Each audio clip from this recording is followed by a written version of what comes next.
But जब हमने society शुरू की 2019 में, ऑनेस्टली हमारा कोई भी डायरेक्ट एम नहीं था, हमारा कोई डायरेक्ट कंक्लूजन नहीं था। हमने ये नहीं सोचा था कि हाँ हम ये करेंगे वो करेंगे वो करेंगे। मेरी पहली वर्कशॉप मैंने की थी बेंगलुरु के एक लॉ स्कूल में, जिनका नया नया आवंटन हुआ कनारघट्टा। उसी के पश्चात मुझे प्राप्त बुलाया गया था एक कॉन्फ्रेंस के लिए, जहां पे उस समय के आगामी चेक प्राइम मिनिस्टर भी यानी चेक प्रधानमंत्री भी मौजूद थे। तो इन दोनों घटनाओं ने और कुछ मेरी पहली किताब भी आर्टिफिशियल इंटेलिजेंस एंड लॉ पे जून में आ चुकी थी, जिसका मैंने विमोचन नहीं किया था, किंतु वो प्रकाशन जो बीपीबी है दरियागंज, मैंने इसका पब्लिकेशन किया था। इन सब चीजों ने मुझे प्रोत्साहित किया कि आर्टिफिशियल इंटेलिजेंस एंड लॉ का भविष्य है भारत में।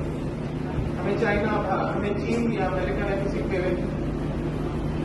रिलाई करने की जरूरत नहीं है, उन पर हमें डिपेंडेंसी बनाने की जरूरत नहीं है। हमें क्या समझ में आता है कि आर्टिफिशियल इंटेलिजेंस यानी कृत्रिम बुद्धि हमारे देश में परिवर्तित कर सकती है, अच्छे सेंस में, बुरे सेंस में, किसी भी। उस सेंस में आईसीएल की स्थापना हुई थी, और क्योंकि काव्यात्मक अभिव्यक्ति में काफी लेयर्स होती है, ये आपको इनकी किताब की कविताओं में भी प्रतिबिंबित होगा। मैंने कविता जो लिखी है मैंने एक गूढ़ विषय पर लिखी है, किंतु मैंने थोड़ा सा उसको रुचिकर बनाने का प्रयास किया।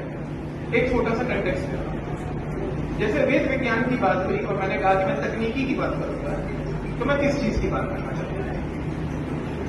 अभी रिसेंटली एक मॉडल आया जिसका नाम था GPT-5।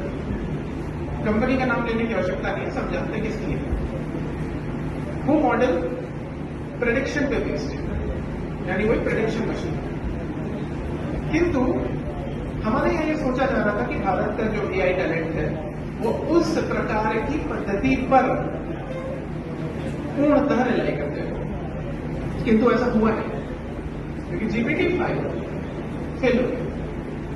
अब होता क्या है कि हम प्रेडिक्शन मशीन्स को मानवीय मनस के कंपैरिजन यानी तुलना में देखते हैं, और हम सोचते हैं कि हाँ ये तो मनुष्य की तरह, मनुष्य ऐसे ही सोचते हैं।